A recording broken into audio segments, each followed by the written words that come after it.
गीतापाठमन्त्रस्य भगवान् वेदव्यास ऋषिनिष्टुपछन्दो श्रीकृष्ण परमात्मा देवता यशोच्यान्यश्यस्तं प्रज्ञावादांश भाषसे इति बीजन् सर्वधर्मान् परित्याज्य मामेकं शरणं व्रज इति शक्तिः अहं त्वां सर्वपापेभ्यो मोक्षयिष्यामि मा शुचः इति कीलकम् नैनं छिन्दन्ति शास्त्राणि नैनं दहति पावक इत्यङ्गुष्टाभ्यां नमः न चैनं क्लेदयन्तापो न शोषयति मारुत इति तर्जनीभ्यां नमः अच्छेद्यमद्क्लेद्यो शस्य एव च इति मध्यमाभ्यां नमः ॐ नित्यसर्वगतस्थानरचलोऽयं सनातनविग्रहभ्यं नमः पश्य मे पार्थरूपाणि शतशोऽर्ध सहस्रश इति कनिष्ठाभ्यां नमः नानाविधानि दिव्यानि नानावर्णाकृतीनि च इति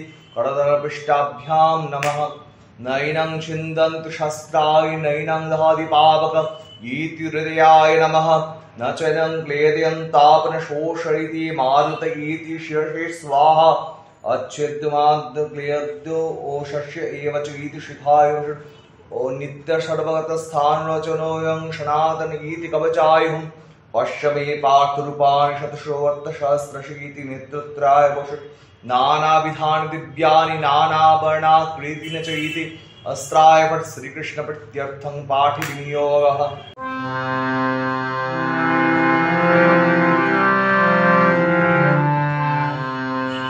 ॐ पार्थाय प्रतिबोधितां भगवता नारायणेन स्वयं व्यासेन ग्रथितां पुराणमुनिना मध्ये महाभारतम् अद्वैतामृतवर्षिणीं भगवतीम् अष्टादशाध्यायिनीम् अम्ब तामनुसन्दधामि भगवद्गीते भवद्वेषिणीम् नमोऽस्तु ते व्यासविशालबुद्धे फुल्लारविन्दायत पद्मनेत्र येन त्वया भारततैलपूर्णः प्रज्वालितो ज्ञानमयप्रदीप प्रपन्नपारिजाताय स्तोत्रवैत्रेकपाणये ज्ञानमुद्राय कृष्णाय गीतामृतदुहे नमः सर्वोपनिषदो गावो दुग्धा गोपालनन्दनः पार्थो वत्सः क्षीरभोक्ता दुग्धं गीतामृतम् वसुदेवसुतं देवं कंसचाणूरमर्दनं देवकी परमानन्दं कृष्णं वन्दे जगद्गुरुं भीष्मद्रोणतटा जयद्रथयला गान्धारनीलोत्पला शल्यग्राहवती कृपेण वहनी कर्णेन विडाकुला अश्वत्थामविकर्णघोरकोरा दुर्योधनावर्तिनी सोत्तीर्णा खलु पाण्डवैः रणनदीकैवर्त्वकः केशवः पराशर्यवचः सरोजमलम् गीतार्थगन्धोत्कटं नानाक्षराककेशवं हरिकथासम्बोधनाबोधितम् लोकेशज्जनष्टपदे रहरः पीपीयमाणं मुदा भुग्ना भारतपङ्कजम् कलिमलप्रध्वंसिनश्रेयसे मूकं करोति वाचालं पङ्गुं लङ्घयते गिरिं यत्कृपातमहं वन्दे परमानन्दमाधवम् यं ब्रह्मा वरुणेन्द्रमरुतः स्तुन्नन्ति दिव्यैस्तवैः वेदैः साङ्गपदक्रमोपनिषदैः गायन्ति यं सामगाः ध्यानावस्थिततद्गतेन मनसा पश्यन्ति यं योगिनो यस्यान्तं न विदो सुरासुरगणाः देवाय तस्मै नमः यस्यान्तं न विदो सुरासुरगणाः देवाय तस्मै नमः। अथ चतुर्दशोऽध्यायः गुणत्रयविभागयोगः। श्रीभगवानुवाच परं भूय प्रवक्ष्यामि ज्ञानानां ज्ञानमुत्तमं यद्गात्वा मुनयः सर्वे परां सिद्धिमितो गताः। इदं ज्ञानमुपाश्रित्य मम साद्धर्ममागताः स्वर्गेऽपि नोपजायन्ते प्रलयेन व्यथन्ति च। मम योनिर्महद्ब्रह्म तस्मिन् गर्भं दधाम्यहं सम्भवः सर्वभूतानां ततो भवति भारत। सर्वयोनिषु कौन्तेय मूर्तयो सम्भवन्ति या तासां ब्रह्म महद्योनिः अहं बीजप्रदः पिता। सत्त्वं रजतमस्तीति गुणा प्रकृतिसम्भवा निबध्नन्ति महाबाहो देहे देहिनमव्ययम्। तत्र सत्त्वं निर्मलस्यात् प्रकाशकं ममानयम् सुखसङ्गेन बध्नाति ज्ञानसङ्गेन चानथ। रजोरागात्मकं विद्धि तृष्णासङ्गसमुद्भवम् तन्निबध्नाति कौन्तेय कर्मसङ्गेन देहिनम्। तमस्तत्यज्ञानजं विद्धि मोहनं सर्वदेहिनां प्रमादालस्य निद्राभिः स्वन्निबध्नाति भारत। सत्तं सुखे संजयति रजः कर्मणि भारत। ज्ञानमावृत्य तु तमः प्रमादे संजयोत्वत। रजस्तमश्चाभिभूय सत्त्वं भवति भारत। रजः सत्त्वं तमश्चैव तमः सत्त्वं रजस्तथा। सर्वद्वारेषु देहेऽस्मिन् प्रकाश उपयायते। ज्ञानं यदा तदा विद्यात् विद्वद्भं सत्यमीभूतः। लोभ प्रवृत्तिरारम्भ कर्मणामशमस्पृहा। रजस्वेतानि जायन्ते विवृद्धे भरतर्षभ। अप्रकाशो अपवृत्तिश्च प्रमादो मोह एव च। तमश्वेतानि जायन्ते विनद्भे कुरुनन्दन। यदा शक्ते प्रविद्धेतु प्रलयं याति देहभृत् तदोत्तमविदां लोकान् अनान् प्रतिपद्यते। रजसी प्रलयं गत्वा कर्मसङ्गीषु जायते। तथा प्रलीनस्तमसि मूढजोनिषु जायते। कर्मणः सुकृतोऽस्याहुः सात्विकं निर्मलं फलं रजसस्तमस्तु फलं दुःखम् अज्ञानं तमसः फलम् सत्त्वात् सञ्जायते ज्ञानं रजसो लोभ एव च प्रमादमोहो तमसो भवतो ज्ञानमेव च ऊर्ध्वं गच्छन्ति सत्तस्ता मध्ये तिष्ठन्ति राजसा जघन्यगुणवृत्तिस्था यथो गच्छन्ति तामसा नान्यं गुणेभ्यः कर्तारं यदा द्रष्टानुपश्यति गुणेभ्यश्च परं वेत्ति मद्भावं शोधयच्छति गुणानेतान्यतीत्य त्रिन्देहि देहसमुद्भवां जन्म मृत्यु जरा दुःखै विमुक्तो मृतमश्नुते अर्जुनवाच कैलिङ्गैः स्वेन गुणान्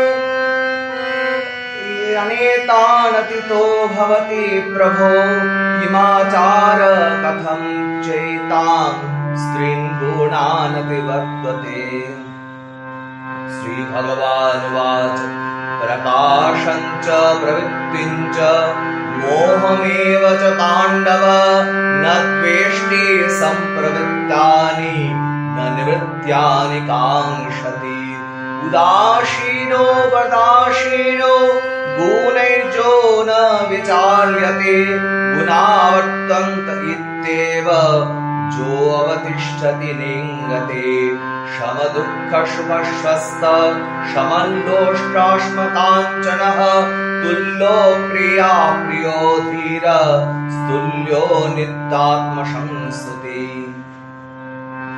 मानापमानयोस्तुल्यो स्तुल्यो मित्रारिपक्षयो सर्वारम्भ परित्यागी गुणातीतः उच्यते वाञ्छजोऽप्याभिचारेण भक्तियोगेन सेवते सगुणान् समतीत्यै त्वान् ब्रह्म भूयाय कल्पते ब्रह्मणो हि प्रतिष्ठाम् अमृतस्यावायस्य च शाश्वतस्य च धर्मस्य सुखैश्य कान्तिकस्य च इति श्रीमहाभारते शतषष्ट्यां संहितायां वैयासिक्यां विश्वपर्वणि श्रीमद्भगवद्गीतासु उपनिषत्सु ब्रह्मविद्यायां योगशास्त्रे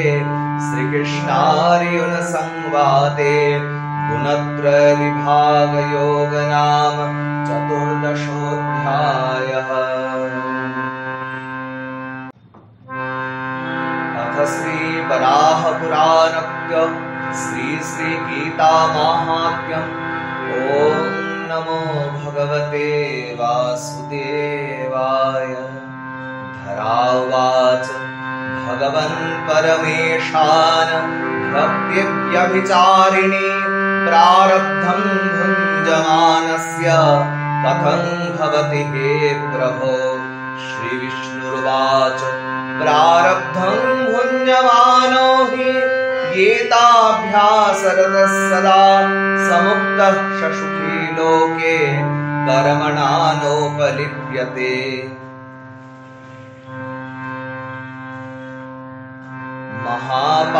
महापापातिपापानि गीताध्यानं करोति चेत् कच्चित् स्पर्शं न कुर्वन्ति नलिनीतलमम्बुवत्। गीतायां पुस्तकं यत्र यत्र पाठप्रवर्तते तत्र सर्वाणि तीर्थानि प्रयागादीनि तत्र वै। सर्वदेवाश्च ऋषयो योगिनः पन्नगादयः गोपालै गोपिकाभिश्च नारदोद्भव पार्षदै समायान्ति तत्र शीघ्रं यत्र गीता प्रवर्तते। यत्र गीता विचारस्य पठनं पाठनं श्रुतं तत्राहं निश्चितं पृथि निवसामि स्वदैव हि गीताश्रवं तिष्ठामि गीता मे चोत्तमं गृहं गीता ज्ञानम् उपाश्रित्य स्त्रीन्लोकान् पालयाम्यहम् गीता मे परमा विद्या ब्रह्मणोपान संशयः अर्धमात्राक्षरा नित्या सा निर्व्याज्य पदात्मिका चिदानन्देन कृष्णेन प्रोक्त्या समुपतोर्युणम् वेदत्रयापरानन्दा तत्त्वार्थज्ञानसंयुक्ता जोष्टार्षयपो नित्यं नरो निश्चलमानसः ज्ञानसिद्धिं स लभते ततो याति परं पदम् पाठ्य समर्थसम्पूर्णे ततो अर्थपाठमाचरेत् तदा गोदानजं पुण्यं लभते नात्र संशयः त्रिभागं पठमानस्तु गङ्गास्नानं फलं लभेत् स्वरं संयपमानस्तु सोमयागफलं लभेत् एकाध्यायन्तु यो नित्यं पठते भक्तिसंयुतः रुद्रलोकमवाप्नोति वनो भूत्वा वशेत् चिरम् अध्यायं श्लोकपादं वा नित्यं यः पठते नरः स याति नरतां यावन् मन्वन्तरं वसुन्धरे गीताया श्लोकदशकं सप्तपञ्चचतुष्टयं दोत्रिणेकं त्वदढ्वं वा श्लोकानां यः पठेन्नरः चन्द्रलोकमवाप्नोति वर्षाणामच्युतं ध्रुवम् गीतापाठसमायुक्तो मृतो मानुषतां व्रजेत् गीताभ्यासं पुनः कृत्वा लभते मुक्तिमुत्तमाम् गीतेत्युच्चारसंयुक्तं म्रियमाणो गतिं लभेत् गीतार्थश्रवणाशक्तो महापापयुतोऽपि वा वैकुण्ठं समवाप्नोति विष्णुना सह मोदते गीतार्थं ध्यायते नित्यं कृत्वा कर्माणि भूरिशः जीवन्मुक्तः विज्ञेय देहान्ते परमं पदम् गीतामाश्रित्य बहवो भुजो जनकादयः निर्धुतकल्मषालोके गीतायाता परं पदम् गीतया पठनं कृत्वा माहात्म्यं नैव यः पठेत् वृथा पाठो भवेत्तस्य श्रम एव युदारिता एतन्माहात्म्यसंयुक्तं गीताभ्यासं करोति यः शतफलमाप्नोति दुर्लभां गतिमाप्नुयात् श्रुतोवाच माहात्म्यम् एतद्गीताया मया प्रोक्तं सनातनं गीतान्ते च पठेद्यस्तु यदोक्तं तत्फलं लभेत् ध्येयं सदा परिभविघ्नमिष्टदोहं तीर्थास्पदं शिवविरिञ्चिनोतं शरण्यं भृत्यार्तिहं प्रणतकालभवाब्धिपोतं वन्दे महापुरुषते चरणारविन्दम् वन्दे महापुरुषते चरणारविन्दम् वन्दे महापुरुषते चरणारविन्दम् ॐ शान्ति शान्ति शान्तिः हरिः ॐ तत्सत् শ্রীরামকৃষ্ণার্পণমস্তু। ধারণা করার চেষ্টা করব যে শ্রীমদ্ ভগবদ গীতার প্রেক্ষিতটা কি। প্রকৃতপক্ষে আমাদের ভারতীয় সনাতন শাস্ত্রে গীতা একটি নয়, বহু সংখ্যক গীতা আছে। বেদ গীতা মানে অবধূত গীতা মানে অষ্টাবক্র গীতা ইত্যাদি নানান গীতা আছে। তার মধ্যে সর্বাধিক জনপ্রিয় এই শ্রীমদ্ ভগবদ গীতা। ভগবদ গীতা এটি যেহেতু শ্রী ভগবানের স্বয়ং মুখনিসৃত, তাই এটিকে অনেকে শ্রুতিশাস্ত্র বা বেদ ইত্যাদির সাথে সমতুল্য বলে এটিকে শ্রদ্ধা করেন। ভারতীয় শাস্ত্রের মুখ্যত দুটি ভাগ, একটি শ্রুতি প্রস্থান আর একটি স্মৃতি প্রস্থান। শ্রুতি প্রস্থান অর্থাৎ বেদ ইত্যাদি যে সমস্ত শাস্ত্র যুগে যুগে কালে কালে সাধক পরম্পরায় বা গুরু শিষ্য পরম্পরায় শ্রুতি অর্থাৎ শুনে শুনে মানুষ মনে রেখেছে এবং তাদের কে রচয়িতা এবং কে বক্তা সেই বিষয়ে কোনো স্পষ্ট ধারণা নেই, বা সত্যি কথা বলতে আমাদের শাস্ত্রকাররা পরম জ্ঞানকে কখনো কারোর কপিরাইটেড মেটেরিয়াল করতে চাননি, অর্থাৎ এটি কারোর বানানো তেমন তারা বিজ্ঞাপন করতে চাননি।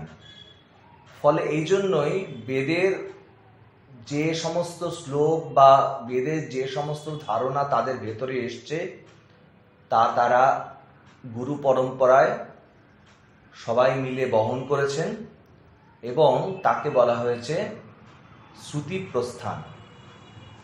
আর তারপরে আসছে স্মৃতি প্রস্থান, যেগুলি নানান পৌরাণিক ঘটনা বা কোনো ঋষি কোনো কবি তারা রচনা করেছেন। তার মধ্যেও ভগবত কথা থাকতে পারে, তার মধ্যেও মানুষের জীবনের পরম কথাগুলি থাকতে পারে। কিন্তু এই শ্রুতি আর স্মৃতির মধ্যে যদি কখনো বিরোধ দেখা যায় কোনো বিষয়ে, তখন শাস্ত্রকাররা শ্রুতি প্রস্থানকে অধিকতর প্রাধান্য দিয়ে থাকেন, কারণ এগুলি ফান্ডামেন্টাল রাইটসের মতো মানুষের জীবনের ফান্ডামেন্টাল কথা বলে, যার কোনো রকম তুলনা কোনো মানুষের গল্প রচনা কাহিনীতে থাকতে পারে না। কিন্তু এই মহাভারত, যেটি মুখ্যত ভগবান বেদব্যাসের রচনা, ব্যাসদেবের রচনা, যেটি এই স্মৃতি প্রস্থানের অন্তর্গত, তা সত্ত্বেও এই শ্রীমদ্ ভগবদ গীতা যেহেতু এটি স্বয়ং ভগবানের মুখপদ্ম থেকে এটি নিঃসৃত হয়েছিল, ফলে এটিকে শ্রুতি প্রস্থানের সমান মর্যাদা দেওয়া হয়েছে। এবং এখনো মানুষ গীতা বলতে মুখ্যত এই শ্রীমদ্ ভগবদ গীতাকেই বোঝে। শ্রীমদ্ ভগবদ গীতার প্রেক্ষিতটি খুব আশ্চর্য। সাধারণত বেদ বা বেদান্তের জ্ঞান কোনো গুরু এবং তার শিষ্যের মধ্যে উপনিষদ, অর্থাৎ তারা কাছে এসে একে অপরের কাছে প্রশ্ন করছেন এবং সেইভাবেই সেই সমস্ত শাস্ত্র রচনা হয়েছে। কিন্তু গীতার প্রেক্ষিতটি সম্পূর্ণ ভিন্ন আর খুবই আশ্চর্যজনক। যুদ্ধক্ষেত্র, পরস্পরের মুখোমুখি দুইটি একই পরিবারের শাখা, তারা তাদের সম্পত্তির রাইটস নিয়ে লড়ছে, যেমন এখনো নানান কোর্টের লোকে লড়ে। এবং সেখানে অর্জুন এসছেন এবং অর্জুন এই পাণ্ডব পক্ষের একজন সেনাপতি। তার উপরে পাণ্ডব পক্ষের জয় বিজয়ের ভাগ্য অনেকটা ডিপেন্ড করছে, অনেকটা ভরসা করছে। এই অবস্থায় যখন অর্জুনের মনের মধ্যে একটা বৈকল্য আসছে, একটা বিকৃতি আসছে, তার মধ্যে একটি শিথিলতা আসছে যে আমি যুদ্ধ করব না, কিং নো রাজ্যেন গোবিন্দ কিং ভোগের জীবিতে নেওয়া, কি হবে এই রাজ্যের গোবিন্দ, আর এই ভোগ করেই বা কি হবে? কারণ আমি এই যুদ্ধ জেতার জন্য আমি আমার যখন আত্মীয়দেরই মারব, তখন এই যুদ্ধ জিতে যদি আমি শশাগরা পৃথিবীর সম্পত্তি অর্জন করি, তাতেও তো আমার কোনো রকম শান্তি থাকবে না। কয়েকদিন আগে জার্মানির একজন তথাকথিত পণ্ডিত, একজন খুব ইন্টেলেকচুয়াল বলেছেন, শ্রীমদ্ ভগবদ গীতা একটি যুদ্ধবাজদের গ্রন্থ, এটিকে ব্যান করে দেওয়া উচিত।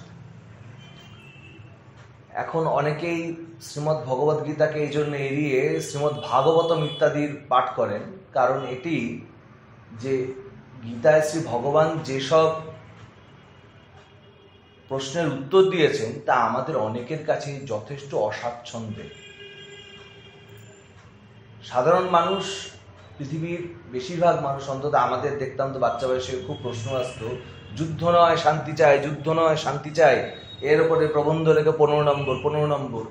এবং এই রকম এমন একটা ভাব চারিদিকে ছড়ানোর প্রচুর মানুষ চেষ্টা করে যে যুদ্ধ ব্যাপারটা খুব খারাপ, আর শান্তি ব্যাপারটা মানুষের আশ্রয় করা উচিত, যুদ্ধে একদম যাওয়া উচিত নয়। সত্যি কথা বলতে এই কথাগুলো যারা প্রচার করেন তারা আসলে যুদ্ধবাজ। তারা আসলে চান যে একদল মানুষ যুদ্ধ করার ক্ষমতা হারিয়ে আস্তে আস্তে দুর্বল হয়ে পড়ুক, তাদের শক্তি সব নষ্টপ্রাপ্ত হোক, আর অপরপক্ষের মানুষ জাস্ট একটু ভয় দেখিয়ে তাদের সমস্ত কার্যসিদ্ধি করে নেবে। এই মহাভারতে যখন যুদ্ধের কথা আসছে, তার আগে স্বয়ং শ্রী ভগবান দূত হয়ে পাণ্ডবদের পক্ষ থেকে শুধুমাত্র 5টি গ্রাম চাইতে গিয়েছিলেন। তার বদলে কৌরব পক্ষের সমস্ত সম্পত্তি কেড়ে নেওয়াটাকে তিনি কোনোভাবেই বিরোধিতা করছিলেন না।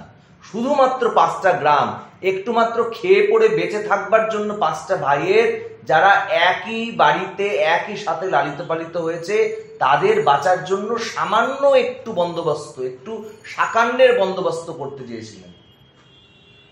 তখন তাকে দুর্যোধনের সে বিখ্যাত উক্তি শুনতে হয়েছিল, বিনা যুদ্ধে নাহি দিব সূচ্যগ্র মেদিনী। আমি যুদ্ধ ছাড়া এতটুকু পৃথিবীর অংশও দেব না। 5টা গ্রাম দেওয়ার কথা তো তুমি ভুলেই যাও। এই অবস্থায় যখন অর্জুন যুদ্ধক্ষেত্রে এসেছেন এবং যুদ্ধক্ষেত্রে এসে তার হঠাৎ এতদিনের যুদ্ধের জন্য যে তিনি খুব ছোট বয়স থেকেই তিনি তৈরি হচ্ছেন মেন্টালি, কারণ এই যুদ্ধের বীজ একদিনে বপন হয়নি। প্রকৃতপক্ষে যদি মহাভারত ভালো করে পড়ে দেখা হয় তাহলে বোঝা যাবে এই যুদ্ধের প্রকৃত কারণ স্বয়ং ধৃতরাষ্ট্র। যখন তার ছোট ভাই পাণ্ডুকে রাজা করা হলো, ধৃতরাষ্ট্র যেহেতু না অন্ধ, সেই সময় ধৃতরাষ্ট্রের মনের মধ্যে একটা প্রচন্ড হিংসা, একটা ক্ষোভ জন্ম নেয় যে তিনি জ্যেষ্ঠ হওয়া সত্ত্বেও তিনি কেন রাজা হতে পারবেন না। এটা একটা মারাত্মক একটা বড় দ্বন্দ্বের জায়গা, যে ক্ষমতা বা কর্তৃত্ব বা লিডারশিপ কার হাতে থাকা উচিত। যিনি জ্যেষ্ঠ, যিনি বয়সে বড়, তার হাতে থাকা উচিত, না যিনি যোগ্য তার হাতে থাকা উচিত। এটা একটা ভারতীয় কেন পৃথিবীর যে কোনো সভ্যতার একটা মারাত্মক বড় সংকট। এখনো অনেকে মনে করেন যে যারা কোনো পরিবারে, কোনো সমাজে বয়স্ক, যারা সবচেয়ে আগে জন্মেছেন, তারাই সবকিছুর ক্রিমটা খাবেন, তারাই সবকিছু লিডারশিপের মধ্যে থাকবেন। তাতে শুধুমাত্র জন্মের কারণেই তারা সবকিছু অর্জন করবেন, আর বাকিদের যোগ্যতা থাকলেও তারা সেই জায়গাটায় পৌঁছতে পারবেন না। ধৃতরাষ্ট্রের মনের মধ্যে এই প্রচন্ড ক্ষোভটাই আস্তে আস্তে পল্লবিত হয় তার পুত্রের মাধ্যমে। কোনো মানুষ কেমন সেটি তার সন্তানকে দেখে ভালো টের পাওয়া যায়। ধৃতরাষ্ট্রের ক্ষেত্রেও এটা তেমনভাবেই টের পাওয়া গেছিল। ধৃতরাষ্ট্রের ভেতরে যে প্রচন্ড ক্ষোভ ছিল, সেই ক্ষোভ তাকে অন্ধ করে দিয়েছিল। ধৃতরাষ্ট্রের অন্ধত্ব একটা প্রতীকী অন্ধত্ব, বা তার স্ত্রীর চোখের ওপরে কাপড় বেঁধে নেওয়াটা একটা প্রতীকী অন্ধত্ব। শাস্ত্রকার এইসব প্রতীকের মাধ্যমে, ব্যাসদেব তো অতি উচ্চ মার্গের কবি সাধক, তাকে স্বয়ং শ্রী ভগবানের অবতার বলা হয়, অংশাবতার বলা হয়। ফলে তার প্রতীকে এই যে অন্ধ পিতা এবং অন্ধ মাতা, তার অর্থ যারা ক্রোধে অন্ধ হয়ে গেছে। এমন সংসারে আমরা এখন এবং এর পরে মানে আরো কত মানুষ দেখতে পাবো, যারা চোখের সামনে নানান ঘটনা ঘটছে, পরিবারের মধ্যে নানান রকম ঘটনা ঘটছে, কিন্তু তাও তারা সেটিকে দেখতে পাচ্ছেন না।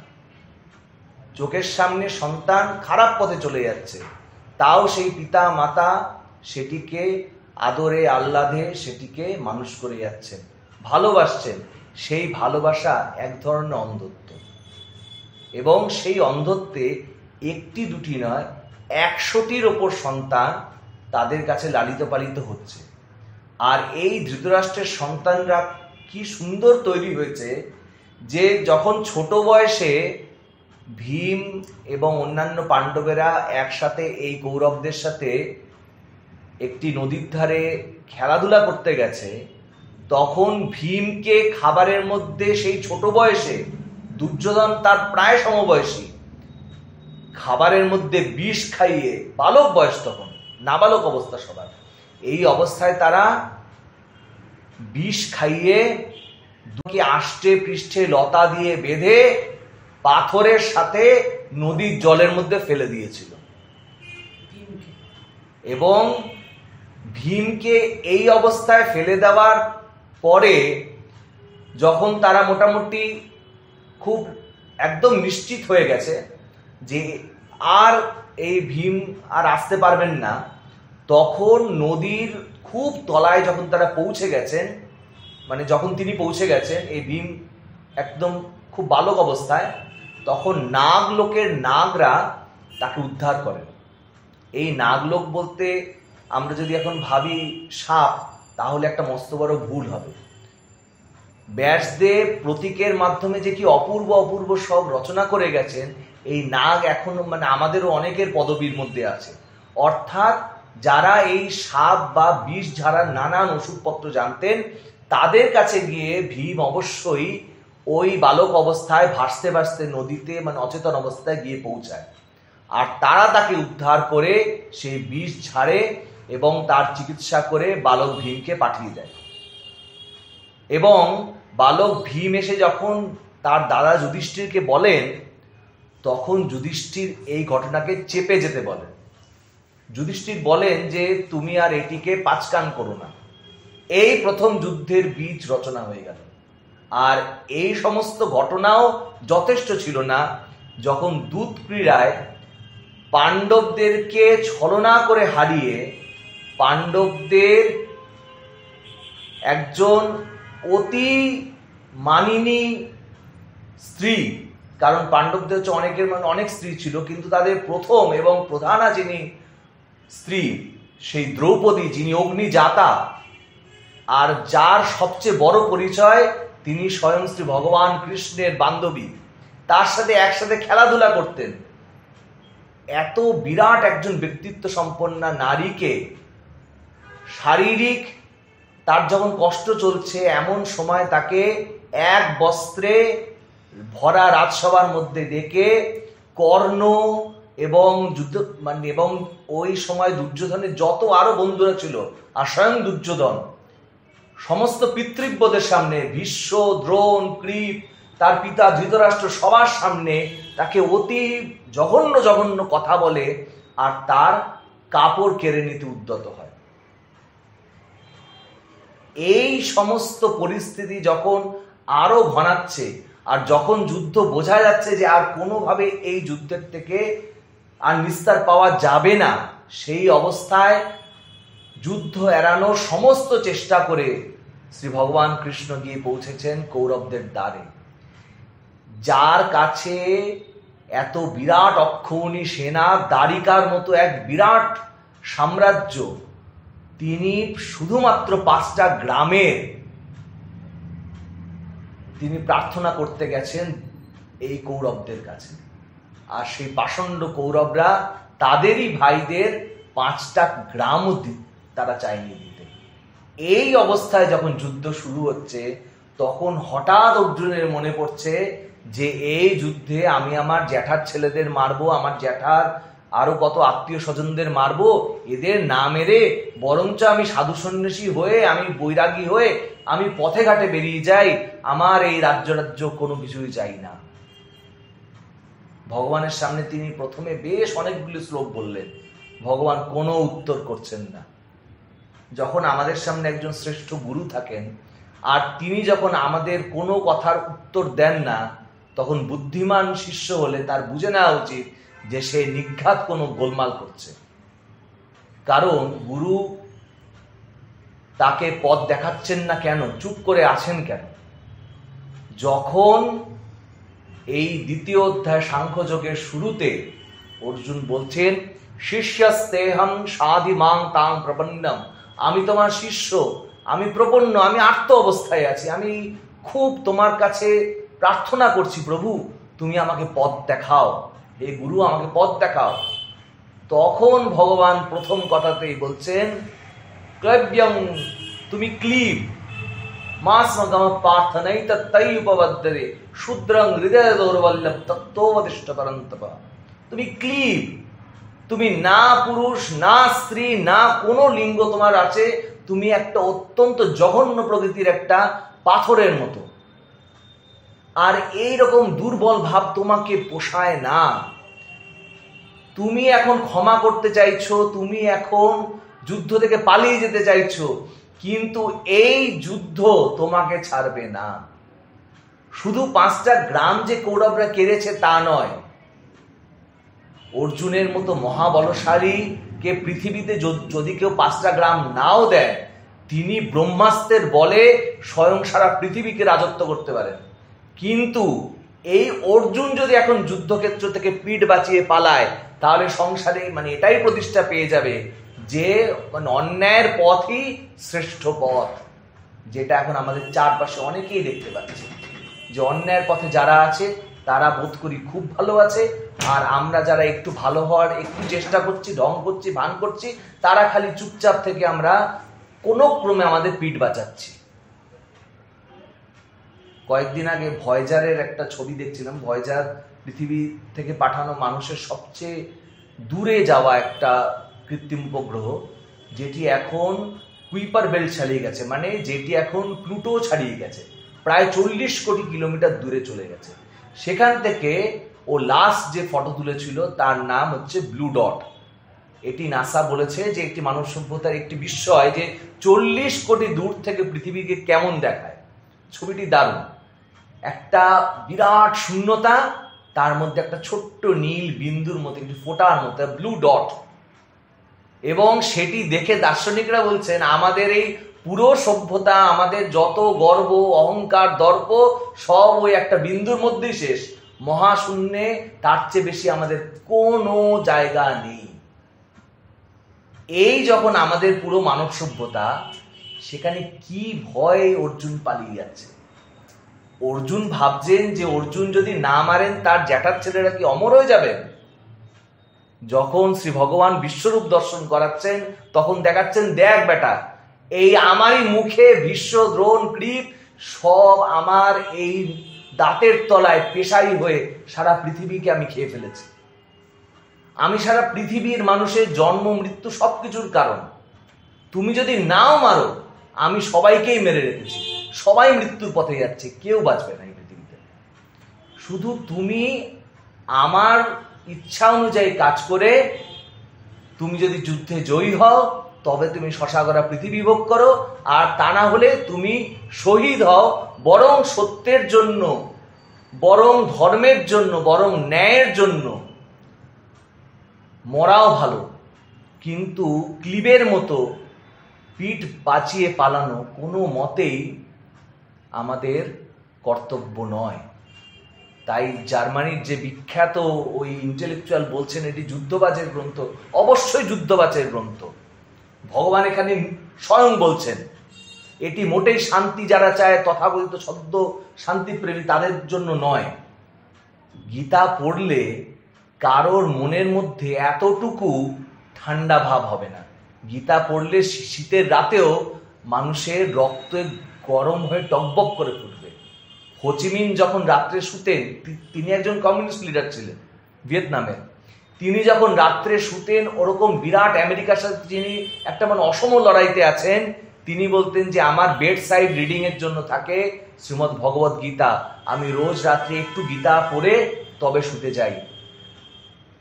কারণ ভগবান যখন বলছেন মা মনুস্মরা যুদ্ধচ, অর্থাৎ মানে আমাকে স্মরণ করো, কিন্তু তার সাথে সেম প্রেসিডেন্স লেভেলে সেম যোগ্যতা দিয়ে যুদ্ধ করো, ফাইট করো। এই পৃথিবীটা একটা ফাইটিং এর জায়গা, এখানে কেউ চুপচাপ শান্ত হয়ে কেউ বসতে আসেনি, বরং যে ধ্যানও করছে সেও লড়ছে, সেও অন্তরে যত কদর্যতা, যত অহংকার, যত অভিমান সবার সাথে লড়ছে। এই সংসার মানে একটা ফাইটিং এর জায়গা। মানুষ যখন ফাইট করে না সে তখন মৃত, সে তখন মানে আইদার শ্মশানের চিতায় পুড়ছে বা সেই কবরের মাটির তলায় একেবারে পোকার খাদ্য হয়ে গেছে।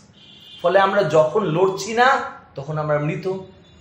এই জন্যই এই গুণত্রয় যে বিভাগ যোগটি আজকে আমরা পাঠ করলাম, তাতে ভগবান 3টি গুণের কথা বলছে। 3টি গুণের কথা কিন্তু 3 রকম মানুষের জন্য পৃথক পৃথক নয়, প্রত্যেক মানুষের মধ্যে এই 3টে গুণ পর্যায়ক্রমে কাজ করে। যখন মানুষ একেবারে মানে হতোদ্যম, সে নিদ্রা মানে আলস্য প্রমাদ এইসবের দ্বারা একেবারে শেষ হয়ে গেছে, সেটি তার তম গুণের ভাব।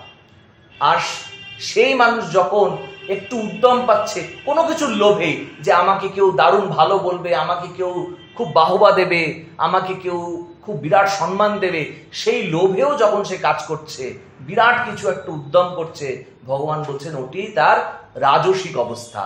আর সেই মানুষ যখন লোকটিকে ত্যাগ করে শুধুমাত্র বসন্তবৎ লোক হিতং চরন্ত, এটি বিখ্যাত কথা আছে সংস্কৃতে শাস্ত্রে, যে যারা বসন্তকালের মতো শুধু লোকের হিত করে বেড়ায়, এই বসন্তকাল গাছে গাছে ফুল আনে, পাতা আনে, চারিদিকে সুগন্ধ নিয়ে যায়, কিন্তু তাতে বসন্তকালের কোনো লাভ নেই। বসন্তকাল সেই গাছের ফুল পাতা সৌন্দর্য দেখতে আসে না, কিন্তু তাও এই বসন্তকাল মানুষের মঙ্গলের জন্য পৃথিবীতে আসে।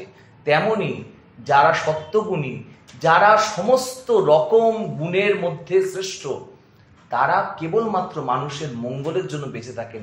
তারা যা কর্ম করেন, এখানে এই শ্লোক মানে মানে আমাদের এই অধ্যায়ের লাস্টে ভগবান বলছেন সর্বারম্ভ পরিত্যাগী, মানে যিনি নতুন কোনো কাজ আরম্ভ করে না, যিনি এই সনাতন সভ্যতায় যে কাজগুলো সবসময় চলছে, দেবাসুরের মধ্যে সংগ্রাম সর্বক্ষণ চলছে, সেই দেবাসুর বাইরে কোথাও নেই, এই আমারই মধ্যে আছে। মানে আমি কখনো একজন দেবতায় রূপান্তরিত হই, আবার কখনো আমি যখন মানে উদ্যমহীন হয়ে পড়ি তখন হচ্ছে আমি মানে আসরিক প্রবৃত্তিতে চলে যাই। সেই দৈবাসুর যুদ্ধ যেটি সবসময় আমাদের মধ্যে চলছে, সেই অবস্থায় যিনি সবসময়, যেটি সত্যের পথ, যিনি ন্যায়ের পথ, নতুন কোনো পথ নয়, সনাতন পথ সবসময় চলছে, টাইমলেস মানে এজলেস কাজ, এই অবস্থায় যিনি সমস্ত সময় মানুষের মঙ্গলের জন্য যিনি সবসময় মানে উদ্যমী হয়ে থাকেন, সেই সত্যগুণকে আশ্রয়ের কথা ভগবান বলছেন। আর এখানে তিনি মানে অ্যাসিওরেন্স দিচ্ছেন একদম প্রথম শ্লোকে, যে এই পৃথিবীতে মানুষের যে কোনো নাম হতে পারে, যে কোনো রূপ হতে পারে, কিন্তু সবার পিতা আমি। এই অ্যাসিওরেন্স, এই বিরাট, যে তুমি পৃথিবীর যে কোনো কোনায় জন্মে থাকো, তুমি যেমন দেখতে হও, তোমার যেমন মানে অর্থনৈতিক ক্ষমতা হোক, তুমি যে কোনো কুল থেকে আসো না কেন, তোমার যোগ্যতা যতটুকু হোক না কেন, জানবে আমি তোমার পিতা। এই যে মায়ের সেই বিখ্যাত কথা আছে, মা বলছেন ভয় কি বাবা, জানবে আমি তোমাদের মা, মা থাকতে ভয় কি বাবা। এও তো এক ধরনের কথা, যে স্বয়ং ভগবান যখন আমাদের পিতা হয়েছেন, আর স্বয়ং জগদম্বা যখন আমাদের মা, আমাদের ভয় কি। আর অন্তিমে সে অন্নপূর্ণা শ্লোকের বিখ্যাত কথা মানে আচার্য শঙ্কর বলছেন, মাতা মে পার্বতী দেবী পিতা দেব মহেশ্বর বান্ধব শিব ভক্তাশ্চ সদৈব ভুবনত্রয়ম, মানে আমার মা স্বয়ং জগদম্বা পার্বতী, পিতা আমার শিব, আর এই সমগ্র জগৎ আমার বন্ধু, এরা সকলেই শিব ভক্ত, সকলেই আমার বন্ধু। আর স্বদেশ এই ভুবন, এই ভুবনের সাথে আমাদের সংযোগ স্থাপনের পথ শ্রীমদ্ ভগবত গীতা দেখিয়েছেন। এই যুদ্ধ মানে লোকের বাড়িতে গিয়ে পরমাণু বোম ফেলে আসা নয়, এটি সত্যের জন্য, ন্যায়ের জন্য, অহিংসার জন্য, যাতে মানুষ, এইটি মানে অহিংসার জন্য লড়া, শাস্ত্রে সেই বিখ্যাত কথাটি কেউ সম্পূর্ণ পড়ে না। কি কথা আছে? অহিংসা পরম ধর্ম, সেটুকু মানুষ পড়ে, তারপরের লাইন পড়ে না।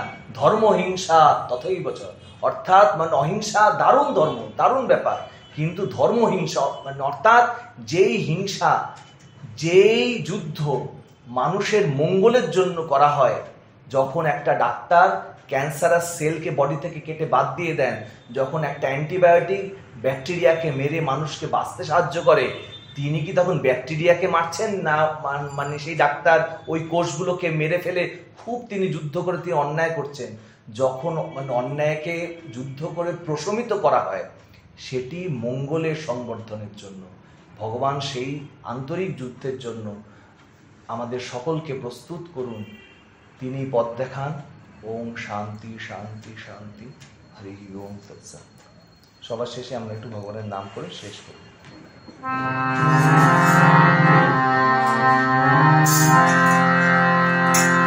হরে কৃষ্ণ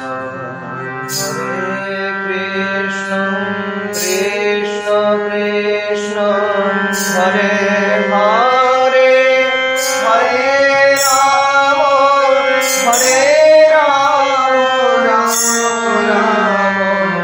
হরে হরে, হরে কৃষ্ণ কৃষ্ণ কৃষ্ণ হরে হরে,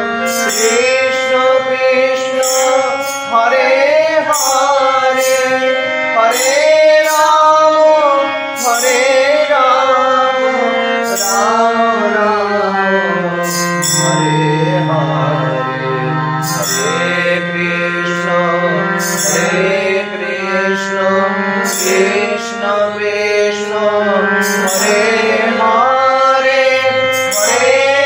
রাম রাম রাম হরে হরে, হরে কৃষ্ণ কৃষ্ণ কৃষ্ণ হরে হরে, হরে রাম রাম রাম হরে হরে, হরে কৃষ্ণ কৃষ্ণ কৃষ্ণ হরে হরে, হরে রাম রাম রাম হরে হরে, হরে কৃষ্ণ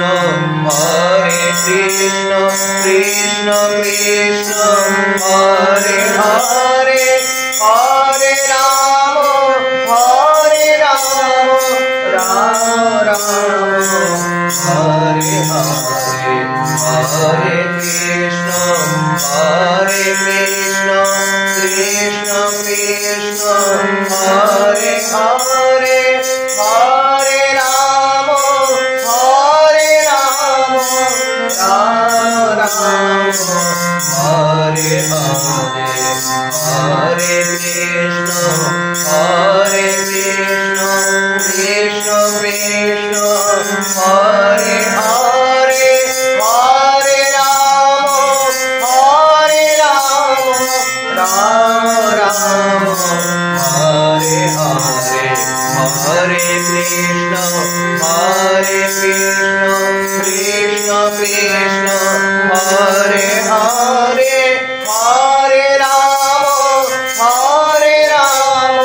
রাম রাম হরে হরে, হরে কৃষ্ণ কৃষ্ণ কৃষ্ণ হরে হরে, হরে রাম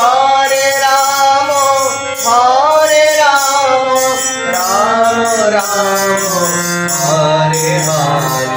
হরে হরে, হরে কৃষ্ণ কৃষ্ণ কৃষ্ণ হরে হরে, হরে রাম রাম রাম হরে হরে, হরে কৃষ্ণ কৃষ্ণ কৃষ্ণ হরে হরে, হরে রাম রাম রাম হরে হরে, হরে কৃষ্ণ কৃষ্ণ কৃষ্ণ হরে হরে, হরে রাম রাম রাম হরে হরে, হরে কৃষ্ণ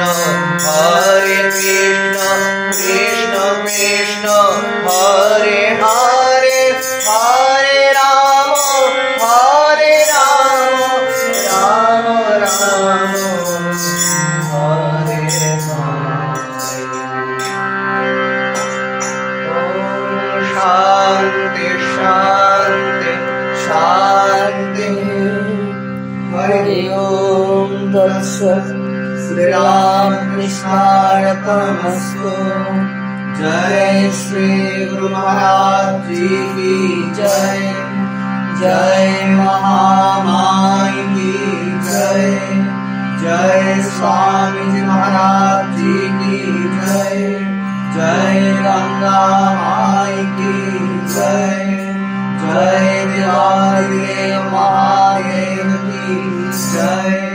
जय वृंदावन बिहारी लाल जी की जय। जय भागवत भक्त भगवान की जय।